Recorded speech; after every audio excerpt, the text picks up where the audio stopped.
हैं कि अपने शिष्यों को मैं कुछ ऐसा दे जाऊं, इतना दे जाऊं, मेरे जाने के पीछे वे हर क्षण भूल नहीं सके। एक एक क्षण उनको महसूस हो सके कि अब वो व्यक्तित्व ऐसा नहीं मिल पाएगा जहाँ खुले हाथों इस प्रकार का ज्ञान, इस प्रकार की साधना, इस प्रकार की वस्तुएं प्राप्त हो सकें।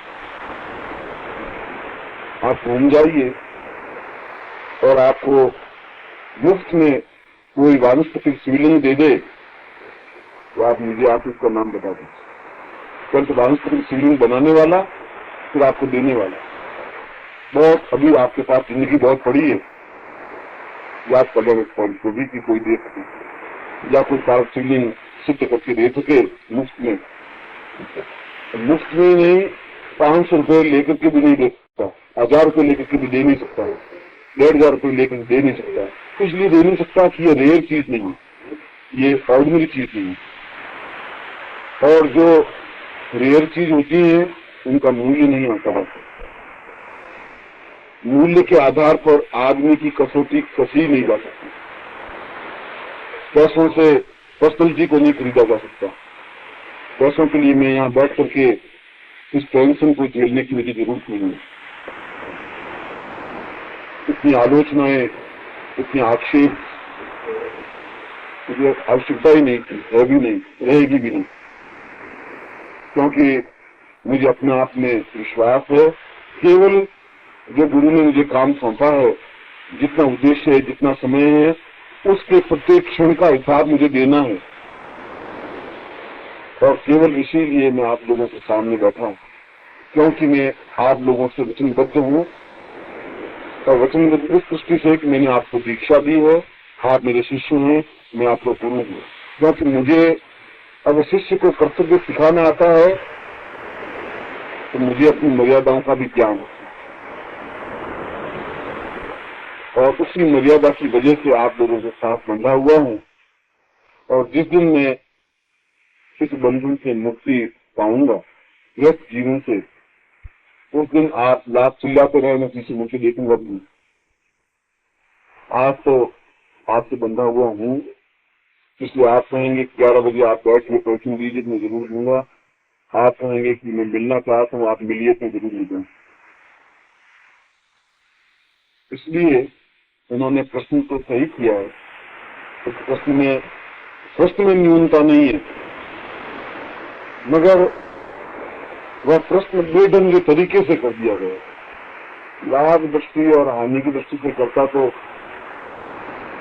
मैं एक साधना के लिए भी 10,000 रुपये कम होते हैं, मैं ले सकता, और देने वाले बहुत है, क्योंकि उनको मैं सिखाता और प्रयोग करके दिखा देता और सिखा देता प्रयोग ऐसा करना, और 10,000 रुपये लगेंगे। 10,000 रुपये बहुत मामूली होगा। 10,000 रुपये तो अगर आप 5 तोला भी सोना बनाने के 10,000 रुपये मिल जाएंगे। और मैं उसको ऐसी साधना शुरू लगाता कि 10,000 रुपये लूंगा, मैं आपको समझाऊंगा, तो आपके सामने प्रैक्टिस करके दिखाऊंगा, फिर प्रैक्टिकल आपको करना सिखा दूंगा। 10,000 रुपये मिल जाएंगे, बहुत बड़ी बात। ऐसा और लक्ष्मी कुछ लोगों के लिए माँ बाप भाई बहन हो सकते हैं, मेरे लिए इष्ट और शिष्यों से बड़ा अत्यधिक लगता भी नहीं। हाथ भीगेगी तो शिष्यों के लिए भीगेगी, या ईश्वर के लिए भीगेगी, या गुरु के लिए भीगेगी, कैसी जगह भीगेगी भी नहीं, गुरु की नहीं। दूसरा प्रश्न उसके नीचे ही किसी सज्जन शिष्य ने और किया कि आप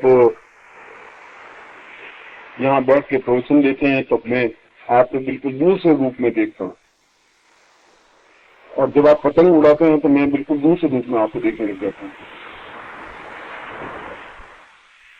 और मैं उनको ये बता चुका हूँ और फिर बता देता हूँ कि मैं रूढ़िग्रस्त गुरु बनना नहीं चाहता हूँ। रूढ़िग्रस्त गुरु हूँ ही नहीं। यदि कभी आप मुझे पैंट पहन के देख लें तो कहीं आपकी आंख भीगने की चिंता करने की जरूरत नहीं, क्योंकि मैं विदेश में गया हूँ तो बिल्कुल पैंट पहन करके टाई लगा के दूंगा, कुछ करूंगा नहीं। और पैंट पहन करके मैंने प्रवचन दिए वहां, इतनी तो शर्म नहीं। चाहे वह शरीर को संतुलित रखने के लिए यदि 50 साल का व्यक्ति खिलखिला के हो सकता है तो ये उसकी विशेषता है, न्यूनता नहीं है। हम भारतवासियों की न्यूनता है कि हम उसको ये सोचते हैं कि ये बड़ा सठिया गया है, 60 साल का हो रहा और खिलखिला रहा है, अब तो उसको बहुत मरा हुआ चेहरा लेकर घूमते रहना चाहिए। बच्चों के साथ खेलने की अब उम्र नहीं है, और जो बच्चों के साथ खेल नहीं सकता वह जीवित भी नहीं रहता, मतलब बहुत जल्दी मृत्यु के साथ चला जाएगा। जीवन का हर क्षण हमारा स्मरणीय रहना चाहिए, और हम प्रवचन देते समय प्रवचन में एक भी शिथिल शब्द निकल जाए तो मेरी जिम्मेवारी है, और बच्चों के साथ खेलते हुए एक भी माहौल एक क्षण भी उदास रह जाए तो भी मेरी जिम्मेवारी। वहां का प्रत्येक क्षण में मुस्कुराते हुए रखूंगा और आपका प्रत्येक क्षण गंभीर रख सकता हूँ। यह तो जीवन की विशेषता होती है, विशेषता है सामान्य प्रश्न, मगर उसकी शंका का समाधान मुझे करना जरूर था, साधना की दृष्टि से भी और व्यस्त जीवन की दृष्टि से भी। व्यस्त जीवन में आज भी मैं शादी के 50 साल बाद भी मैं पत्नी से मजाक कर सकता हूँ, करता हूँ, और बच्चों से उसी भांति पेश आता हूँ जैसे मैं उनका मित्र हूँ, पिता हूँ, सहायक हूँ, गाइड हूँ, मार्गदर्शक हूँ। शिष्यों के लिए गुरु के रूप में हूँ, और गुरु के सामने बिल्कुल अबोध शिष्य की तरह। मित्रों के साथ अभी तक से पूरी मित्रता निभाई है, और आलोचकों के साथ आंख में आंख साथ मिला के खड़ा हुआ है, झुका नहीं हूँ, झुकूंगा नहीं। अपनी अपनी पर्सनैलिटी है, अपना अपना व्यक्तित्व है, अपना अपना है। इसीलिए जो आपने हानि लाभ वाली बात उठाई मेरे भाई, वो तो हानि ही हानि है, हार ही हार है, जीत है ही। इसलिए आप शिष्य हैं, इसलिए तो ऐसा प्रश्न कर सकते हैं, मगर इस प्रकार की वस्तु आपको प्राप्त नहीं हो सकती है मेरी बात, मेरे चैलेंज। और अगर मैं बात दृढ़ता के साथ कह सकता हूँ तो ये बात भी दृढ़ता के साथ ही कही सर, ये और प्रासंगिक बात की, मगर उनका समाधान भी है। कोई बिजनेस नहीं है, करने की दुकान नहीं है, व्यापार मेरा हेतु नहीं रहा है, और व्यापार करके मैं आपको दिखा सकता हूँ कि 50 लाख का व्यापार भी कर सकता है, और मुझे अपना आत्मविश्वास रखने कर सकता है। इसमें कभी घबरा सकते हैं, लेकिन घबराते और होना एक अलग बात, मगर अपने आप में जब दृढ़ता रहती है तो कहीं चिंता करने की मुझे जरूरत रहती नहीं। ये ऐसा मेरा मेहनत रहा नहीं, तीर के पीछे भी, पत्रिका के पीछे भी, ज्योतिष के पीछे भी, और गुरु पूर्णिमा के पीछे भी, ऐसा कभी कोई चिंतन नहीं, ऐसा लक्ष्य रहा ही नहीं, लक्ष्य मेरा है ही नहीं। लक्ष्य तो जो कुछ है उस लक्ष्य की और बराबर में गतिशील हूँ, एक क्षण भी मैंने खोया नहीं है और खोऊंगा नहीं, इतना मुझे भरोसा है। जब तक प्रभु ने शरीर दिया है, सामर्थ्य दी है, शक्ति दी है, तब तक मैं उसका बिल्कुल रचनात्मक उपयोग करूंगा, और ये सारे क्षण मेरे रचनात्मक, मेरे शिष्य, मेरे पुत्र मेरे सामने बैठे हैं, मैं उनको बता रहा हूँ बिना संकोच, बिना हिचकिचाहट, बिना छुपाए। इससे ज्यादा मुझे और क्षण तो चाहिए ही नहीं। देखो, आप और सैकड़ों गुरुओं के पास गए होंगे, सैकड़ों गुरुओं के पास जाएंगे, सैकड़ों जीवन क्षण जिए हैं और सैकड़ों क्षण जिएंगे, सैकड़ों शिविर देखे होंगे, और उन शिविरों के अलावा और भी शिविर देखेंगे। तुलना तो आपसे करेंगे, मुझे तो कभी नहीं। चिंतन भी आपको ही करना है, निर्णय भी आपको ही करना है। निर्णय जरूर होंगे, जरूर, मगर तब होंगे जब कुछ पास में देखने को, कैच करने को रहेगा, तब तक तो गंगा का पानी बहुत ले चुका होगा, ये कुछ रहेगा नहीं। ये तो समय है, और अगर समय को आते ही आपने नहीं पकड़ा तो जाने के बाद समय को आप पकड़ नहीं पाएंगे, कोई नहीं पकड़ पाए। रावण जैसा व्यक्ति भी नहीं पकड़ पाया, राम और कृष्ण भी नहीं पकड़ पाए। ये तो समय आपके पास जितना है, 2 महीने या 4 महीने या साल भर है, उसको अगर पकड़ सकते हैं तो आप पकड़ लें, और नहीं पकड़ सकते तो समय तो भाग रहा और प्रत्येक क्षण भाग रहा। मैंने 4 साधनाएं आपके सामने स्पष्ट की थी। एक और साधना देखेंगे, इंद्र होते है अमृत साधना, अमृत साधना,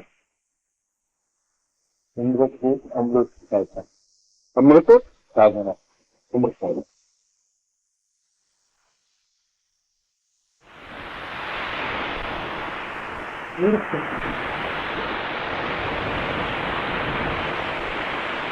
इंद्र तो अमृत साधना शिव से संबंधित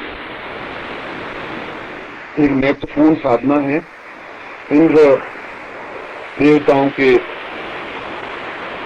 अधिपति और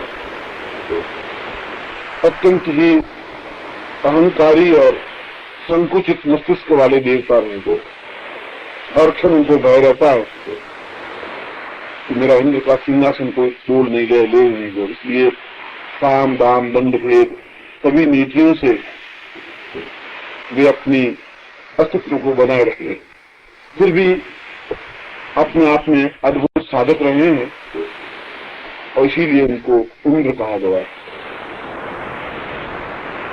अमृत शब्द एक ऐसा पेय या ऐसी साधना जिससे हम मृत्यु पर विजय प्राप्त कर सकें, वह अमृत साधना है। मृत और अमृत। उस दिन जैसा मैंने आपको बताया कि मूल रूप से अगर स्थूल रूप से देखा जाए तो स्वाभाविक मृत्यु को मृत्यु कहते हैं। यदि कोई व्यक्ति धीरे धीरे हमारा अंग शिथिल होता जाए तो शरीर में जो प्राण है वे प्राण अपने आप में अत्यधिक तेजस्वी रहते हैं। प्राणों का तेज अपने आप बहुत तीव्र होता है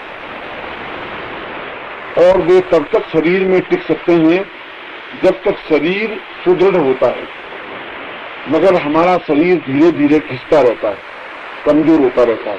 कोई भी वस्तु का उपयोग करेंगे तो वह वस्तु अपने आप में घिसेगी, चाहे मशीन हो, चाहे कोई पुर्जा हो, चाहे शरीर का अंग।